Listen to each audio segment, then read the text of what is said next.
Assalamualaikum warahmatullahi wabarakatuh. Selamat pagi, salam sejahtera buat semuanya. Alhamdulillah, ini tadi saya baru saja selesai seleksi wawancara guru pengajar praktik.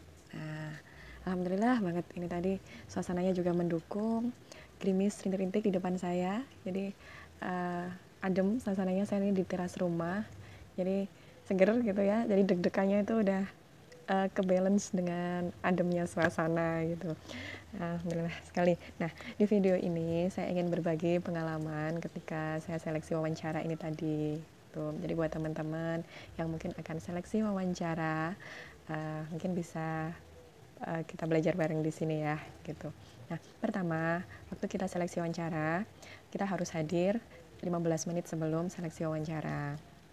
Karena di sini saya khawatirnya nanti ada kendala-kendala gitu, jadi saya hadir 30 menit sebelumnya.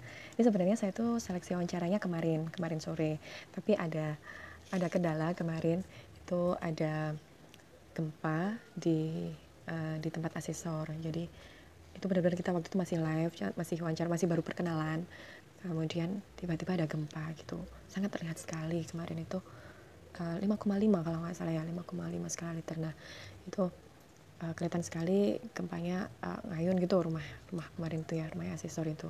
Jadi akhirnya stop, terus kami tunda pagi ini tadi gitu.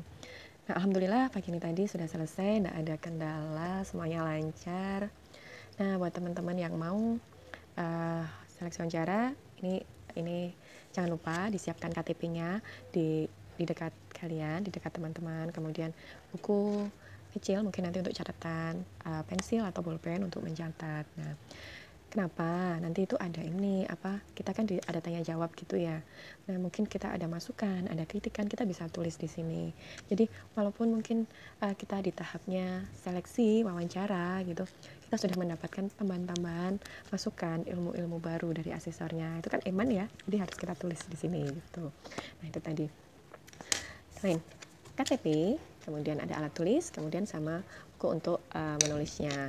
Jangan lupa juga siapkan kayak laptopnya, jadi nanti khawatirnya ada trouble dengan mungkin HP kita ada solusi lain gitu, atau sebaliknya mungkin ada yang pakai laptop tapi trouble, siapkan HP-nya gitu. Nah, alhamdulillah juga kita selain ada tim penilai atau asesor, kita juga memiliki pendamping ya di sini. Alhamdulillah pendamping saya juga sangat aktif sekali mengingatkan. Setelah kita menunjukkan KTP kita kepada tim asesor, kita selanjutnya diberikan di situ kayak semacam kisi-kisi ya. Nanti seputar pertanyaannya itu adalah tentang ini seperti itu. Nah, sebenarnya itu sudah ada, kriteria penilaian itu sudah ada di lembar tahap pertama. Coba teman-teman buka di lembar tahap pertama kita lolos itu, di paling bawah itu ada kriteria yang akan dinilai sama tim penilai begitu. Jadi dibaca kembali. Nah, untuk pertanyaannya apa saja sih sebenarnya tadi yang ditanyakan?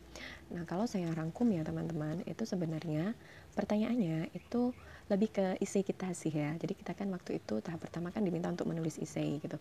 Nah, di situ kita ditanya tentang isi kita, tapi ya itu tadi sesuai kriteria yang akan diminta sama tim penilai. Yang pertama itu adalah visi dan misi kita ya, kenapa kok kita ingin ikut ini gitu, guru penggerak.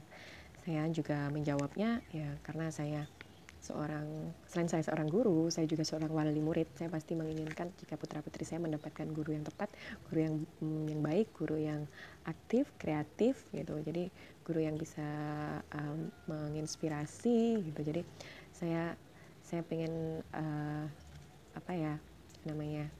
bisa bersama-sama baiknya gitu ya, murid-murid saya mendapatkan pengalaman belajar yang baik dengan mengikuti guru penggerak.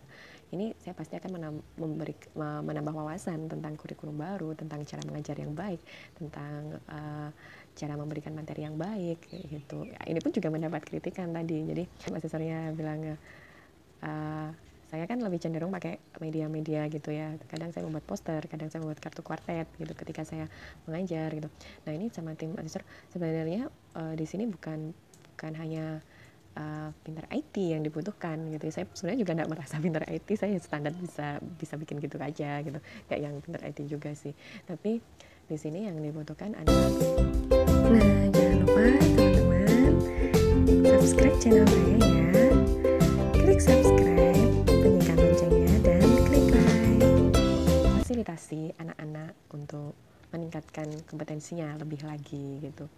Jadi nggak cukup untuk menjadi pintar IT, karena pintar IT itu banyak gitu ya. Jadi kemampuan kita dalam mengelola kelas, mengendalikan kelas, mengkondisikan dengan lingkungan, dengan tempat belajar anak-anak, apa yang bisa kita ajak anak-anak untuk memaksimalkan diri dengan lingkungan mereka, itu yang terpenting tadi.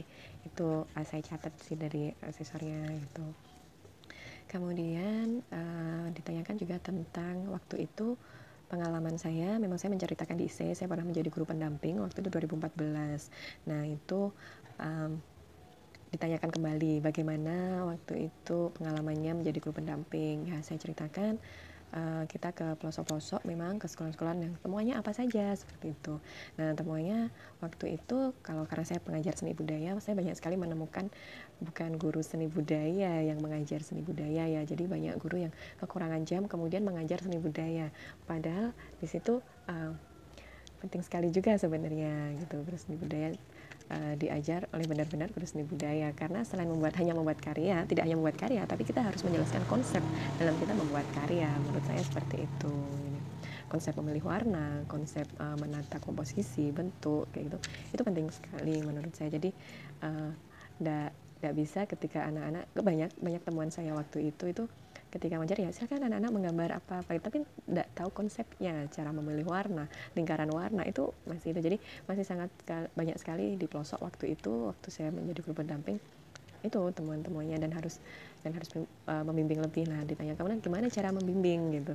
Nah kalau saya ya saya lebih ke temen sih, saya aja ngobrol, saya gimana kesulitannya, karena bukan guru asli seni budaya, kesulitannya di apa yang bisa saya bantu gitu. Jadi lebih tepatnya lebih kayak bukan itu ya, bukan kayak ngajari, bukan, jadi lebih ke belajar bersama, belajar bareng gitu. Itu jadi kesimpulannya, apa yang ditanyakan sama asesor itu nanti adalah isi kita. Jadi apa yang kita tulis itu akan ditanyakan sama asesor. Itu jadi lebih apa ya, kita ingat kemarin kita nulis apa tuh, diisi pengalaman yang mana, kan pasti guru-guru di sini punya banyak pengalaman ya, kita tulisnya yang mana ini gitu. Jadi kan isi nggak bisa kita lihat lagi ya, karena sudah dikirim gitu. Jadi ya menurut saya kita sejujur-jujurnya aja, sesuai yang bisa isi yang ditulis. Jadi nggak perlu itu ya, nggak perlu apa ya namanya, ya intinya kita jujur saja dengan isi yang kita tulis. Terus penting sekali juga ketenangan sih, ketenangan dalam kita menyampaikan itu tadi gitu. Itu saja kayak teman-teman yang bisa saya bagi bersama. Jadi buat teman-teman yang nanti mau seleksi wawancara, jangan lupa tetap tenang, siapkan KTP, alat tulis, mungkin alat yang lainnya. Untuk misalkan teman-teman sudah menyiapkan handphone, mungkin juga harus laptop disiapkan. Jangan lupa dicas, jangan lupa di-fullkan semua casnya, dekatkan, colokkan handset dan lain-lainnya di sekitar gitu ya. Jadi saya juga mempersiapkan sertifikat-sertifikat yang saya menulis isi di situ. Jadi ketika ditanyakan memang benar-benar ada bukti di situ gitu. Saya juga menyiapkan media-media belajar saya, seperti saya sering menggunakan kartu kuartet itu ya. Saya siapkan. Terus kemudian tapi ini tadi nggak ditanyakan sih sebenarnya gitu. Nah saya daripada nanti tuh saya ngambil bingung gitu ya, jadi saya siapkan semuanya di samping-samping saya gitu. Senang banyak masukan hari ini, dapat wawasan baru tentang pembelajaran model apa ya namanya ini ya, kurikulum baru nantinya. Itu ngobrol sharingnya itu rasanya kurang sih, kalau saya tadi dapat waktu 1 jam itu rasanya pengen lebih gitu. Jadi pengen tanya-tanya juga yang lain gitu. Di awalnya tuh saya takut, aduh 1 jam ini ngapain aja, nanti yang ditanyakan apa saja gitu. Ya alhamdulillah gitu, malah saya merasa kurang ya, saya masih pengen jadi waktunya ya memang sudah selesai sih. Jadi sampai saya kayak aduh eman banget ini, pengen ngobrol lagi nih gitu, masih pengen dapat ilmu lagi gitu. Semangat buat teman-teman ya. Nah ini tadi memang saya di depan rumah ya teman-teman, di teras atas biar sinyalnya dapat gitu, maksud saya biar enak. Terus ini ada persiapan yang tadi saya siapkan, saya menyiapkan ini untuk HP, stand HP, kemudian air minum jangan lupa teman-teman, ini airnya tinggal segini, jadi biar lebih tenang kita kalau haus kita apa dredeg ya, dredeg itu ada minum di samping kita, handset, kemudian media, kemudian ada apa namanya ini kartu mungkin ditanyakan, kemudian ada laptop, jas, KTP, kemudian ada buku catatan kecil, alat tulis, kemudian ada sertifikat gitu. Jadi apa namanya ya yang saya juga siapkan itu, khawatirnya nanti diminta ini ada sertifikat aktu pendampingan gitu dan sertifikat lainnya gitu. Nah itu tadi ternyata tadi juga tidak ditanyakan sih teman-teman, tapi untuk persiapan aja, yang penting device kita semuanya aman, lengkap, dan bisa kita gunakan itu tadi. Nah semangat buat teman-teman yang nanti mau seleksi wawancara, kita berusaha memberikan yang terbaik, apapun hasilnya nanti saya yakin itulah yang terbaik. Sampai ketemu lagi. Assalamualaikum warahmatullahi wabarakatuh. Semangat.